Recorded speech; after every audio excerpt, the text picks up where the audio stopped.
Hey there, como ça va and que pasa? I'm your host, Jay Bodwin. Welcome to In the Pocket with Jay Bo. Today our episode features a multi-talented true Texas man from Corpus Christi, Mr. Joseph E. Garcia, a.k.a. Astro Joe. So let's transition back a little bit to the music in Houston.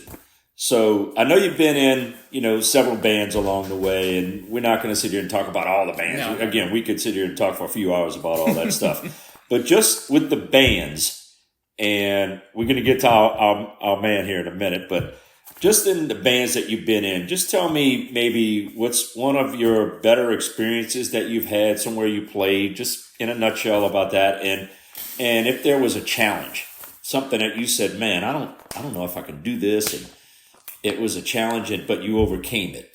And I'm not talking about stage fright, but if it is a stage fright thing, I'm just curious. So again, I'm just looking for all the bands you played in over the years. What do you think is one of your better experiences? And then also what would have been maybe a challenge for you? So I have to just take one step back. One thing that I left off of the previous story, which was, as I talked about playing the guitar. Yes. So the part I left off, I don't know if you're going to ask me this later or not, but was the accordion. Oh yeah, we're going to touch on that. But go ahead, please. I'll if you're going to ask me that later, I'll save that story for later. So I played in many bands, like you said. I was in one for a pretty good time, and we wound up starting out just playing at kind of different bars, right? And like everybody does. But we had a good booking agent that our person who was running the band. He had a really good booking agent. And after a couple of gigs, the booking agents, if you do good, they'll keep throwing you more work. Sure. They'll trust you. They know you're going to show up on time. Everybody's doing good. The clients are happy. You have a good system. You're not too loud, not too soft, all that stuff. So they wound up asking us. The Texans had started in 2002. They invited our band to go be the house band to play inside the stadium at the Texans games before the game started and during halftime at Gridiron, Texas, which is section 520. It's in the north end zone. And it wasn't that big of a deal. We played on a little stage. It was just a couple of platforms they put up there, but we get to play. And at that time the Texans were horrible, so there was nobody going to the games. Right. They would give us tickets. We'd get parking passes. We'd get 8 tickets. So sometimes we'd get band inquiries, and we'd wind up giving the client tickets. Like, hey, you want to come see us? Here's a couple of tickets to the game. Come see us. If you like what you see, you hire us. Nice. So we wound up doing that. That was interesting because we learned about the tailgating culture. Sure. Because we got to become friends with a lot of the tailgaters, the Blue Crew, and a whole bunch of other guys. Big fun there, man. Yes. Yeah, big fun. But that was the introduction to. We wound up getting together with the promoters of the Texans. So we got to meet the Texans marketing people. So there's probably a first and a second place. I'd tell you the best two places I ever played on the music side was we played inside the stadium at the Cuervo Cantina for the Kenny Chesney tour of, I think it was like 2010, maybe 2011. Okay. Sure. They gave us a suite. Nice. We had a suite. Sweet. Fully stocked. Food, drinks, whatever. And all we had to do was play between all the acts. So it was like a Gary Allen, Kenny Chesney, and Uncle Cracker. And Right. It was an all-day affair. The thing started at like 1 p.m. Right. So all we had to do was play when the main bands weren't playing. Y'all played. We had to play inside the Cuervo Cantina for all the VIPs. So we'd get out of there, then we'd just go... We'd eat some burgers, some nachos, some chicken fingers, whatever they had in the suite. I have to say an honorable mention, though, which also came from that, was when we played, they had like I guess it was a fundraiser for one of the foundations of the Houston Texans. And it was inside the practice bubble. They set up a tent and all the tables out in the front, all the round tables where you sit, the 8 or 10 chairs around those. Sure. And the audience was the Houston alumni, the Houston Oilers alumni. Nice. So I would have loved there. It was Dan Pastorini, Ernest Givens, right? Mark Vandermeer, the radio guy. Yep. Bum Phillips. Oh man. I mean, That's the hardcore, names man. go Buck on. Phillips. John McClane, the general, who comes out on the radio, and the columnist. Sure. So we got to meet all those guys. Nice. So between those two, those are probably the top two. There's 50 others I could say. That's big time. Man. I mean, and from the challenge part, I mean, there's always different challenges. There's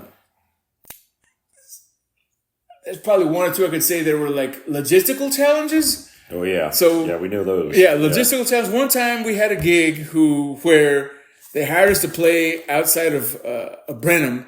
It was some doctor who was having a party for all his top patients or whatever it was. I don't even know what the occasion really was. It was his birthday. Mm-hmm. And he had this beautiful house outside of Brenham. And he had like a lake in the backyard. But the lake was like 100 yards away. So all I can tell you is we needed a lot of extension cords. Oh my God. Yeah. Oh my. And so it was a logistical challenge from that perspective. Yeah, I can see that now. So, I get concerned when I see it 20 or 30 feet away. I can't even imagine. Yeah, so this is like a 200 freaking foot running a full PA system under the tree by the guy's lake. And we're like, there's no generators, no nothing. So that was a challenge. And I mean, we overcame the thing. We wound up having to run, I don't know how many feet. Or we'll get to our man, but our man was the equipment manager, and the guy always had a stock of all these extension cords. Nice. Right? So we wound up doing it that way.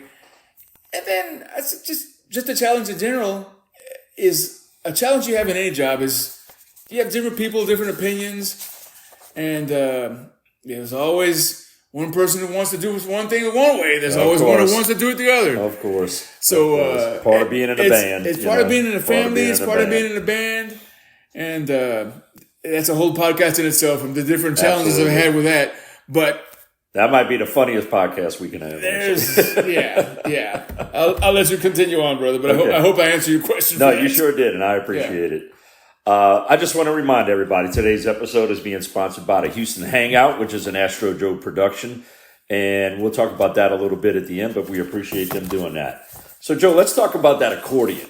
So one thing that really caught my attention with you when I first learned about you, who Astro Joe was who's this guy playing this accordion? Man, I grew up in Southeast Louisiana in New Orleans, and believe me, I've heard my share of Zydeco music and, swamp pop and all that stuff, the Toopses and the Forays and, the Buckwheat Zydeco, all of them, man, and for many, many, many years. And it just really caught my attention, and I didn't know all about the Tejano music. And when I first saw you, I'm like, this cat's pretty amazing, man. Damn. But tell me real quick, just what got you interested in the accordion? Well, I mean, it starts like this. Like I said, I learned about a lot of different styles of music, but my dad's favorite is just Tejano music in general. So there's different kind of subgenres of it. Yeah. And so I was always interested in it from that perspective. And in the early 90s, that's when I was kind of coming of age. And that's also happened to coincide with the time that the Tejano music artists started getting signed by all the different big labels. So they had about a 5 or 6 year run where the Tornadoes. It was the biggest thing. This is before the Tornadoes. Okay. The Tornadoes were a little bit after. The Texas Tornadoes, ladies and gentlemen. Yes, the Texas Tornadoes. But a lot of the local bands that were just kind of playing around, the cities, they got discovered by the big labels, and it had a good run where they became national. They became a big deal. So I took an interest at that time as a musician, figuring out the songs. I would kind of reverse engineer the songs because I wanted to kind of learn them so I could play them on the guitar. Sure. And a few years later, this is already when I was already here in Houston. I wound up going to the Traders Village, which is out there on the South Loop, and I saw some accordions for sale. This guy had them. They were German-made accordions, and I said, "What the heck? I'm going to buy one because I loved the way this band called the Hometown Boys would play." I liked a lot of them, but they had a specific style that I really liked. Okay. The Hometown Boys and, by coincidence, the Garcia brothers were two that I kind of really liked. So it's like, I got a good deal on it, paid the guy cash, and I was like, I'm going to just learn it. And there was no YouTube or anything else at the time, so what I wound up doing is... By ear. I wound up getting a piece of paper. The type of accordion I play, they call it, it's a diatonic accordion, which means that there's two types of accordions. There's a piano accordion, which is a chromatic, which means it has every note in the scale. And then there's a diatonic, which means that it has only certain notes in a key. It's the equivalent of a harmonica. Okay. So the accordion I play has 3 rows, and each row is the equivalent of a harmonica. Okay. And one thing that's also different about the two types of accordions is that one of them is a chromatic, which means when you pull it in and out on the accordion, it plays the same note on the in and on the out. But on a diatonic, anybody who plays a harmonica knows that when you blow out and when you suck in, you get a different note on the harmonica. Right, that's true. So on the button accordion, you have 2 different ways of doing it. So what I wound up having to do was I wound up getting a piece of paper, writing a map of what all the buttons were, and I got my guitar and figured out what all the notes were on the accordion because there was no way else for me to really learn it that I knew of. So doing that and watching some of the different groups play, I'd always go to different clubs and watch some of the groups play. Right. And I knew what key they were playing in from the guitar, so I kind of reverse engineered what they were doing with their hands, and I was able to figure out enough to figure out where the scales were and what the patterns were. Sure. And that's how I learned to play that. And I'll leave it at that for the moment. So I don't want to get too much into it, but that's how I kind of learned how to play the accordion, which made me, here's what my thought was. I was lost in thought here. Me getting into these bands, I didn't get in as a guitar player. I got in as an accordion player. Right. Because the guitar players are a dime a dozen. Right. But there's not that many accordion players. So the influences I had in the accordion came from kind of more the Tejano conjunto style of music. I didn't really know anything about Zydeco of any sort or anything like that. But when I started playing the accordion and being around Houston, I started listening to more of that. The Buckwheat Zydeco, like you said, all the ones you said, Ryan Foray, Tab Benoit, all those guys, Wayne Toops, all those Southeast Louisiana guys. Yeah. And I was like, it's not that different than from what I learned. It's just a different kind of beat to it. Yeah. Right? So, and they play a different type of accordion because there's, I'll leave it at this on the technical side, they play like a 1-row accordion, a single row accordion a lot of the times, the little squeeze box. Okay. So those are kind of a different variation of what I've played. So I had kind of learned to adapt myself to that sound also, but but that accordion, man, that's what makes you unique for sure. I mean, and in our band, it just adds a whole nother element. Yeah. I mean, it's amazing, and we haven't even talked about it, but you're a hell of a guitar player and vocals as well with our band in Bayou Junction. So it really lends a fantastic element to our band. Yeah. So let's talk about our man right here real quick.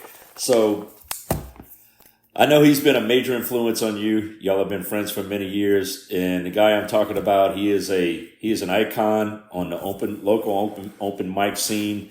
And if Montgomery County opened up a Music Hall of Fame, he'd be the first member in it. Most definitely. The guy I'm talking about, ladies and gentlemen, Mr. Benny Rod, and he was a major influence on me when I first started out on bass. And at Puffer Bellies, he would drag me up on the stage. I didn't know how to do anything, man, but he knew I liked playing blues and I could play a 12-bar blues at least. But I met him one time and he told me to bring my bass the next week, and I chickened out. I didn't bring my bass the next week, and he jumped my ass about it. The next week I brought it, he went up on stage, and I was like almost hiding in the shadows. And he was, "Where's Jay at? Where's Jay at?" And he found me and made me come up on stage, and we played some blues songs. It's first time I played in front of people, and it was just an amazing feeling. But I tell you what, man, what a majorly supportive guy he was with me. I'll never forget that. But I know he's had kind of an equal influence on you too, Joe. It's just, so talk to me a little bit about Benny. So most definitely. So I told you the story about how I bought the accordion. At that time, I was still just kind of playing for myself. I wasn't playing anywhere. I wasn't doing anything. I wasn't doing any writing. I wasn't doing any singing. I was just kind of playing because I was still going through all those things with my retail store management and figuring out what I needed to do. And so after Lina and I got together, we dated for about 3 years. Okay. And that's when we wound up getting married. And so once we got married... How long have y'all been married now? About? I got married in 2003. Let me do the math here. 21 going on 22 years. Yeah, okay, gotcha. So anyway, things kind of stabilized a little bit. And she's my number one supporter. Absolutely. She's my number one supporter. I was at home playing guitar and playing accordion, and she'd go to bed, and I was staying up trying to figure out stuff just because that's just what I do. Right. And I had a coworker of mine. This is all going to get to answer your question, by the way. Betty Rod, right. I was going to get to that. Yeah. I had a coworker of mine.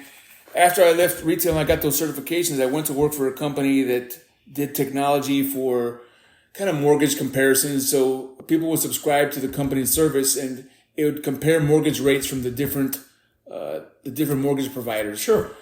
And I had a coworker there who was a poet, and she lived in Tomball. And so we got to talking, and she told me about her poetry, and she's like, "Hey Joe, you do any art?"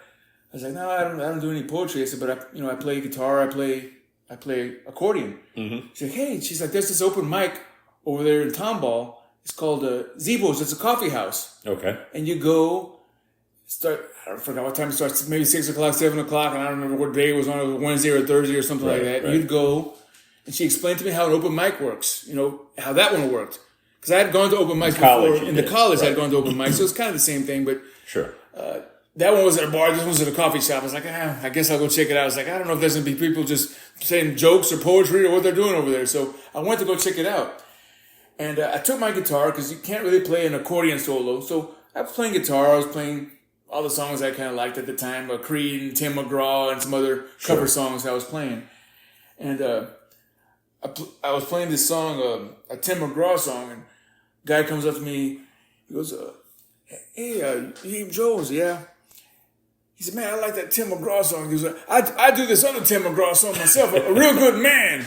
And I said, "Man, that's pretty cool." So I introduced myself to him. He's like, he said, "Man, what other stuff do you play, man? What other stuff do you like?" And I said, "Well, I play some guitar. I kind of like, kind of the 80s rock. That's the stuff I was playing at the time, and a little bit of country." And I said, "But I also play accordion." He's like, "What? You play accordion? Oh my God!" He said, "You play accordion? Man." He said, I got a few things I need to talk to you." He said, I'm in a band, and he goes, "We could use an accordion player."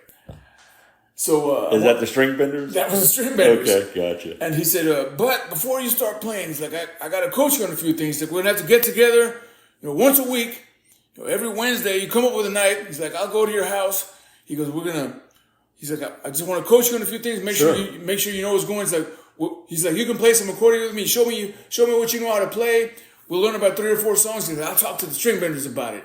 All right. So I would still go to the open mics, and he and I would go play there. Right. And then he introduced me to our man from the String Benders. Right.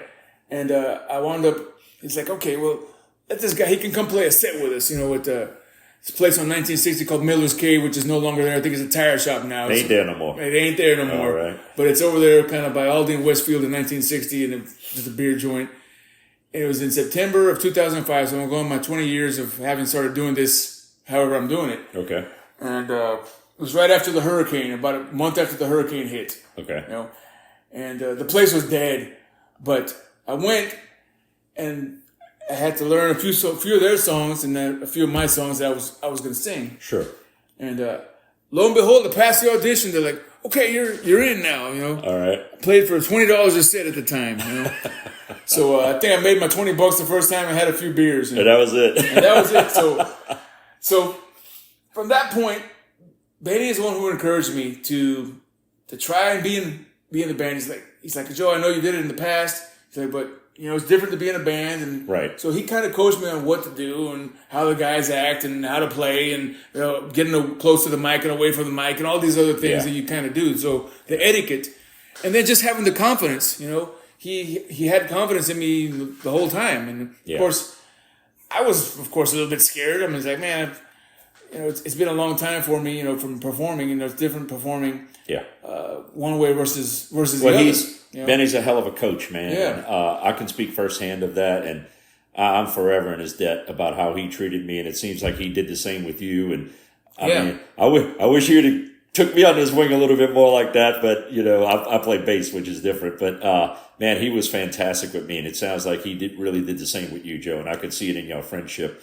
And y'all have a duo that still performs today, the Rod Garcia Project. Yes, sir. And you guys play out at Guadalajara's a little bit, and where else do y'all play at?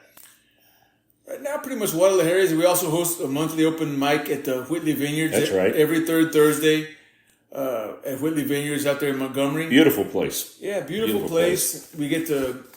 I get to try out some of my new songs that I'm writing, and he and I get to kind of play off each other for a little while and kind of just encourage people, just like he encouraged me being a host of that with him. Yes. We get to encourage other people. We get everybody from teenagers to retirees and everywhere in between going and playing, giving them the encouragement to play.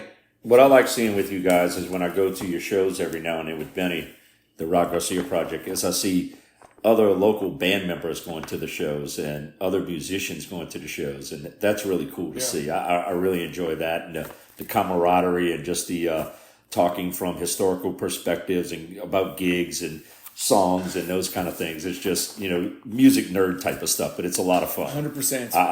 And again, Benny, highest regard for me. He was a key component in helping us form the Bayou Junction Band, So he. If it wasn't for him, nobody would have done anything. If it wasn't for him, man. I mean, he's a catalyst for every band in Montgomery County, as far as I'm concerned. We love him. Big props to you, Benny. So, real quick, why don't you remember how we met?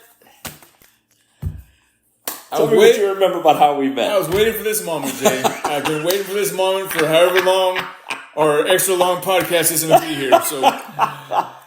So, as you said, I've been playing with my friend Benny Rod, in bands, and he and I have always done a duo. For a little while, we were hosting an open mic at the Pacific Yard House in Conroe. Yep. So they had an open mic. I don't know. It was every first Tuesday. I don't remember what exactly it was. Something like that. Right. So Benny always invites different people. Mm-hmm. And I think he had seen you at this Puffa Bellies before. Yeah, I played with him a bunch of times. He played with you there.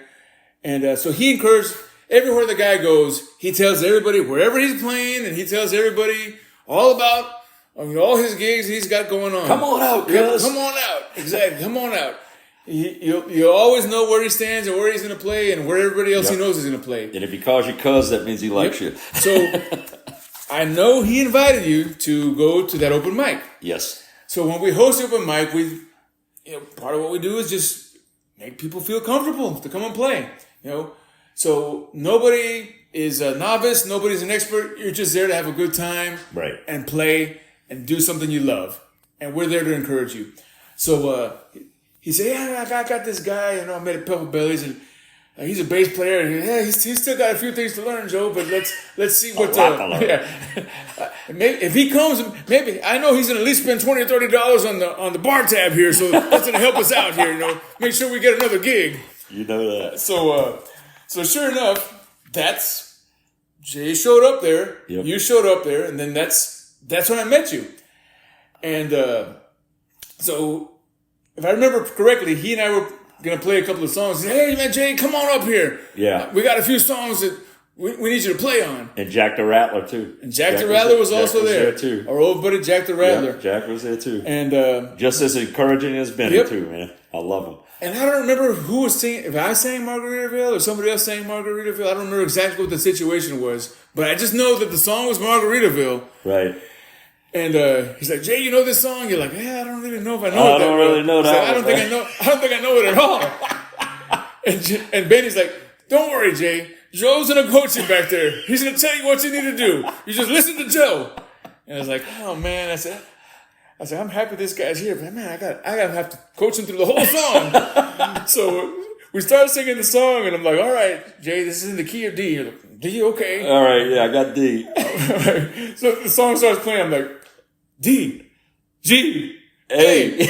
It's going to go to the B minor in there. Yep. B. I don't know where the B is. So I was. Well, it's hard sometimes. I always tell people a lot of those letters rhyme, Right. and that's half the problem. You got A, B, C, D, E, F, G. So you got B, C, D, E, and G all sound, what is that, 5 letters, they all sound alike, and it's like, huh, what, who, where, you know. I remember telling Benny after that, I was like, man, I don't know about this guy. I said, I just don't know about this guy. He's like, Joe, it's an open mic. I was like, yeah, you're right, man, you're right. We're here to encourage people. And what you don't know is the next 2, I came home that night so excited, I told my wife, I was like a giddy kid on Christmas morning. Yeah. Just getting to be up on stage with you and Benny and Jack and I forgot who else was there. But man, I just had the greatest time. But I remember that about Margaritaville, and my ass was in that practice room the next 3-4 days. Margaritaville, yeah. I must have played it 100 times, and I'm like, that'll never happen again if that song comes up, you know. For that alone, so we need to keep that in any set list we play. Margaritaville's got to be in there. It's got some sentimental value for us. It's burned on my brain. I know you know it. You're never going to forget that song. But that is definitely how we met. That's how we first met. And I got to say, Joe, you were super encouraging. I'm shaking his hand, ladies and gentlemen. You were very encouraging, and just like Benny. But like I said, the only challenge was B, C, D, G, E. What? Damn, what did he say? A and F I got. Oh, my God. Oh, man, was that funny. So let's spend a little time around the end of here. Let's talk about the Astro Joe Garcia brand is what I'll call it.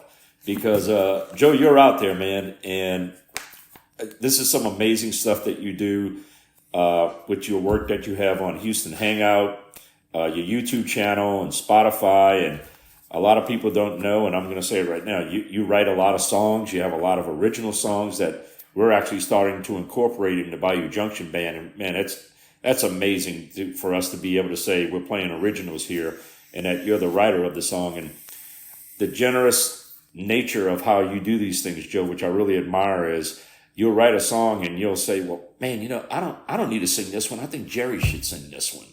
And you wrote the theme song of our band, the Bayou Junction Band, which is the Bayou Band.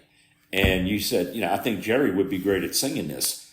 So it's just, like I said, your generosity with that is just admirable. And I really applaud you on that. But let's talk about the Astro Joe brand a little bit. So tell me, let's talk about what influenced you to, to get your name out there and things that you want to do. Because Joe, I read your Houston Hangout that you put out daily, I believe, practically. And man, that's some good stuff. And we're gonna help you market that, man, because I think that's some really good stuff. And we got a bunch of followers with the band. We're almost at 1,000, and we're building up in the podcast, and we're gonna really be pushing that for you because I think you got a lot of good stuff that needs to get out there. So just talk to me real briefly about the Astro Joe brand, if you would. Well, thank you for all those words, Jay. Absolutely. It means a lot to me that I can connect with you on that. And I never really intended to start out an Astro Joe Garcia brand. So it just kind of came to me as this rise of social media came on. So I think I just put something out not too long ago that it's like the 20-year anniversary of YouTube. Mm-hmm. So when YouTube first came out, I've always kind of been involved in technology in general because when I made that switch, like I said, from the retail to Microsoft and all these other things, I was always like working projects. I was a project manager, working with database people and the marketing people, and always kind of the go-between between all these departments to say what business needed to talk to the tech guys and talk to tech to the business people. So I was always around the internet, always around all these businesses were all internet-based businesses. Mm-hmm. Sure. So I had to keep on top of the technology for all that. So all the things started out with MySpace and all these old, the original social media things. I kind of learned about those, and I had to be aware of them because those were some of the things we would use for some of our marketing. Right. So I started a YouTube channel in 2006. First couple of videos I put on were some videos of the train benders playing the Texans at the Texans games. Sure. So the very first video I put was a little sampler I made. I had my computer, or I had some video editing software, and I took some clips. I had my camera running and went and cut the thing, and I don't know how many hours it took because the computers were slow as anything back then, but I wound up doing it and I put the thing out on YouTube. So I didn't do too much on YouTube at the time because I was just thinking, I just want to get something out so that way if people want to hire us, we can send them a link to the video. Sure. So I did it for that. A marketing thing. And I think it was in 2009, I created a Twitter account because Twitter was just kind of starting out. Sure. So I created a Twitter account and was like, I'll talk about the Cowboys. I'll talk about music. I don't know what I'm going to talk about, but I just saw that people were on it. I saw some of those old ones you had out there. So I saw that people were on it. I was like, talking about it, I got to just get on this thing so I have an account. I can see what people are doing, what the world is saying. And then there was Facebook. When Facebook originally came out, I was like, this thing's going to be freaking pretty cool because I can go talk about different things. But it kind of morphed into something different. I was like, people are putting... I was like, I can't go talk about all the things I want to talk about because it's going to go in too many different directions. Sure. So I was like, I'm going to just put a few things on there. And I wound up just kind of leaving it as is. Mm-hmm. Then they invented Facebook pages. And then that's when I created my Astro Joe Garcia page because I wanted it to be separate. As you said, I don't know if I thought of it as being a brand, but I was like, it needs to be separate from Joseph E. Garcia and Astro Joe Garcia. Right. Because when I'm on the stage, I'm Astro Joe Garcia. You're Astro Joe. That's your stage name. When I'm at home, I'm sitting at home with Lina. watching TV, and I'm with Lina. I'm just me, right? You're Joe, right? So it's like I want to draw a line between those two. And then again, the technology started changing, and it's like there's different things now. There's Facebook, there's Threads, and I kept on seeing things about Substack. So that kind of prompted me. I consume a lot of podcasts on different topics, whether it's on music or on philosophy or on history or on science or just on the news, whatever it may be. Right. I'm a big podcast consumer. So everybody started talking about these ways of how like you can start building your brand. So I kind of did start thinking about it later. I was like, what do I do? How do I present myself? How do you pivot that? How do I leverage these things? Right. I mean, I love technology. I love creativity. I love all these things. Mm-hmm. So, and I was just putting out different videos. I started writing some different songs. I put a few out there on YouTube. There's another site called SoundCloud that a couple of people I knew were on there. So you can just go put things out there. You don't have to get any permissions or sign it up with BMI or any of these other things. Sure. So I wound up putting a few things out there because I have my own little studio that I have in my house that I create and I record my own songs. Mm-hmm. And I just wanted a way to get that out there. And then when I needed to, just to promote gigs. Where you're an artist. Yes. You know, so. I wasn't looking to go and promote myself to necessarily create a brand. I was just like, I wanted to just get the stuff out there. Then I started seeing what people were doing with Instagram and all these other different things that came out. I was like, I think I could just talk a little bit about myself and the things that I like. Because I didn't know if anybody was going to grasp the thing or even relate to it. But I was like, I'm an artist. I'm always thinking of what can I do to kind of help other artists. Mm-hmm. What can I do to help another creative person? What can I do to create another entrepreneur? So in my other non-music life, I'm an entrepreneur. I'm a co-founder of a company. I look at it as things, you're creating because you obviously you like writing. Yes. Okay. So you're creating and you have inspiration that's leading you to write and get your thoughts on paper and get them out to the public. And then also you're inspiring. Right. At the same time. And that's a lot of the feelings I get when I read your works on a daily basis. And talk to me a little bit about the Substack with Houston Hangout. And one thing that really catches my attention is I can't wait to see, and I always wait, and I do my best not to scroll fast because I want to see what song you relate to whatever your subject is of the day. Because that just really, some days you'll really get my attention because I didn't know Joe knew about that type of song. I didn't know Joe knew about that. And there might be a song I would, in the past, I would have said, man, I'm not listening to those guys. But you related a story or an inspiration to that song. And I'm like, well, I'm going to listen to it. And then all of a sudden I'm a fan of the song because I had a story that I read that inspired me to really listen to it.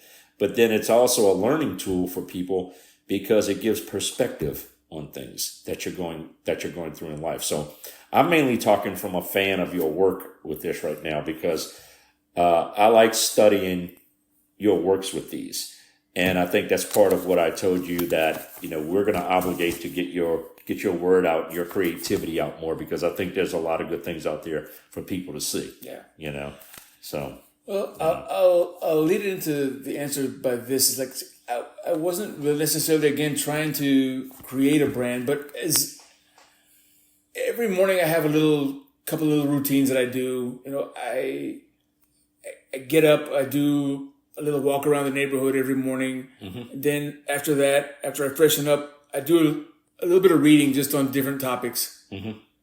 And so I might see something that catches my attention. I'm like, man, this is something I want to talk about this. Right. So some of it goes into what I do. Then some of it goes into my Substack. Some of it goes into my other profiles that I have, my business profiles that I share things on that also. Your songwriting? And, my songwriting. Some of it goes into that. I get inspired from that.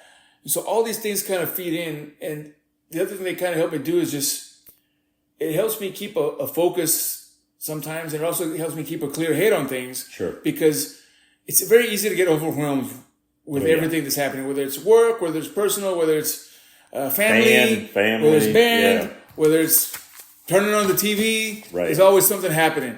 So all these things, they help me just kind of maintain my own just the focus, to be able to focus on one thing instead of trying to be distracted by all different things. So I compartmentalize things throughout the day.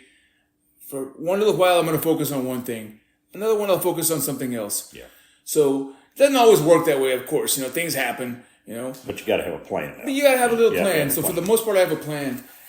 And I came across this thing with Substack on a podcast.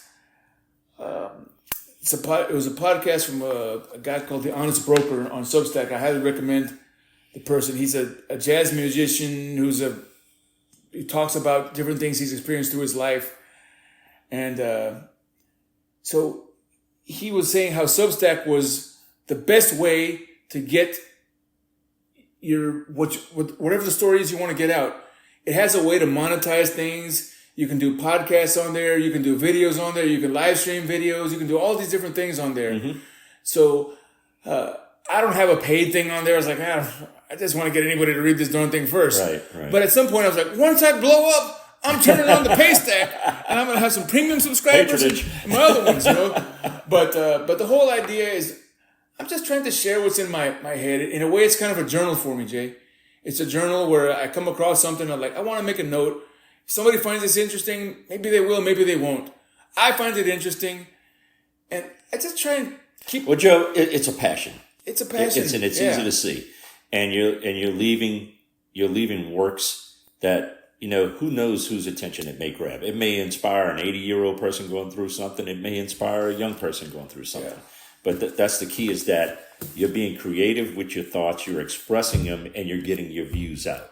And I think that's what counts, because that's half the battle is, I have all these great ideas and I can do this so great. But if you can't market it, it's like, let's go back to the businesses with your father and your family. If they can't market it, they're going to have everything but a customer. That's it. Exactly. And what you're doing, you're developing a brand, and that brand is going to have an awareness, and we're going to do our best to help kick that up a little bit for you. Yeah. So I'll just say, I try and get an idea out, and it's always evolving. That Substack itself is always evolving. I tweak things here and there. When I first started, I didn't always have a music piece on there, but I was like, I'm a musician. I appreciate and love music. So I wound up putting that part in there. So if you check out the Substack, if you make it all the way to the bottom, if you've made it that far, you're going to get the added bonus of figuring out what song I think actually fits whatever the crazy idea you came up with. That's the icing on the cake. That's the icing, baby. That's the icing on the cake. So we're getting close to the end here. So one last subject I like to ask all of my guests is, what does Joe do to unwind? We talk about all these things you do, brother. So you got to have a way to recharge your batteries and chill. And I know you like your cervezas and your craft beer. And we'll get on that in another episode. But sure. Talk to me about, just real quick, what do you do to unwind, Joe? What do you do? The main thing I do the most is I can't give enough thanks to my partner in life, Lina. Yeah. She works hard. She's a professional. She does what she has to do to sustain us. Also, she works. She's an attorney. Sure. And we both look forward to, at the end of the day, sitting down on the couch and just compare notes at what happened on the day. Yeah, on that day. I'll have some crazy thing. She'll have some crazy story. At the end of the day, I may or may not have a cerveza at that time. Sometimes I do, sometimes I don't. But at the end of the day, we come home, we get together, we get to talk about the day, have a little bite to eat, figure out what we're going to maybe watch on TV for a little while. That little 20, 30 minutes of where we both just get to talk and lay it out, whatever happened at the end of the day. You leave it all there. Yeah. And then after that, whatever happens, happens. Yeah. But that's the part of the day I look forward to the most with her. She encourages me to do all this. She I won't say allows me, but she encourages it. Sure. She knows it's part of me, and I just can't say enough. I couldn't do any of this stuff without her. Right. Anybody else, this guy's crazy. I can't believe he wants to do this. I can't believe he wants to do 2 gigs in one day, or right. I can't believe he wants to go to New Orleans and do this, or whatever it may be. Right. Right. So she's my number one fan for all this stuff. I could not do any of this stuff without her. I couldn't probably do anything without her. Right. She's the person who makes me who I am today. She's the one who nurtured me to be this right now. So I don't know if I answered the question about unwinding, but no, you did. We do that at the end of the day, and I just look forward to that. I mean, I can't. Ambrosia, you're the biggest part of me, right? That's it. If it wasn't for her, man, no. Well, Joe and I have a cerveza right now. Let's do a cheers to Lina, man. So cheers to all the better halves. That's right. Because I know without Becky, I wouldn't be nowhere near in the great spot I feel like I'm in life right now, and especially with the way she supports me, like you say. Yeah, I mean, the time I cherish most is when we're just sitting around doing nothing. I really do. Yeah. That's the most fun time that we have, and she supports me and takes care of me, and I'm spoiled, man. I don't even know what else to say. I always say it like this, Jay. You have to just take the time to just be. Yes. Even if it's just a little bit of the day, and if you subscribe to my Substack, the Houston Hangout with Astro Joe, you'll probably see it in there somewhere. You will. Because what is it, Jay? Every day's a celebration. You beat me to the punch on that, Joe. Oh, baby. That's all right. So we're going to wrap up here. And I just want to say, no doubt you guys would love to see Astro perform with the Bayou Junction Band and their handsome bass player, of course, me. I want to say also that you do play, and you've been playing with a while with the Voodoo Rodeo guys. Oh, yeah. Very, very talented group of guys. One of my favorite bass players, Big Pat in that band, and Big Steve, who plays drum with us as well. And who's the singer? Our friend Jim Ferguson. Big Jim. Singer-songwriter. Yep. He's a awesome guy, man. He sat in with us, just Yeah. amazing musician. Again, another supportive guy with things. So really talented group there. So Voodoo Rodeo, when those guys play, you want to catch them as well. But if you want to check us out, the Bayou Junction Band with Joe and I and our other band members, you can see us on Facebook and Instagram for our upcoming schedule. And also check out Joe on his daily Substack on the Houston Hangout. And Joe, tell the audience how they can follow you. Very simple. I'll make it very simple for him, Jay.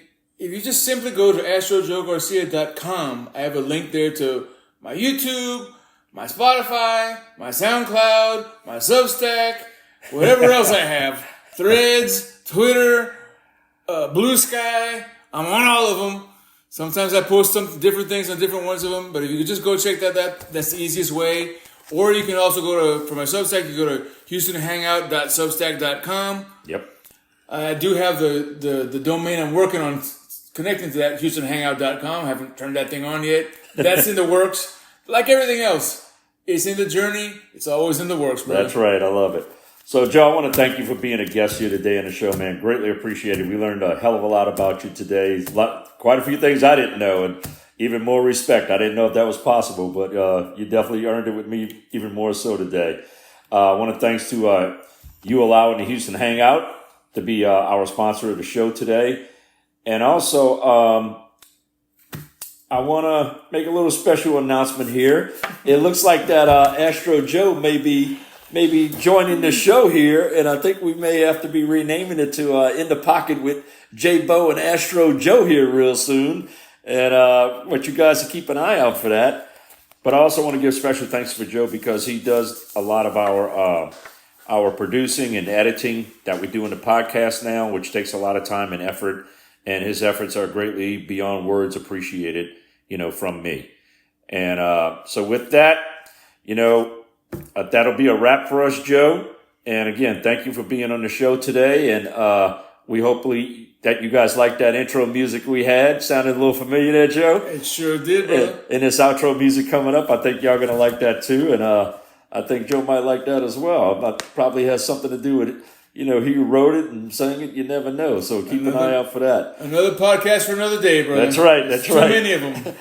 So with that, we'll see you on the flip side for another episode of In the Pocket with J Bo and hopefully soon Astro Joe. Cheers, y'all. Cheers. See y'all later. Bye.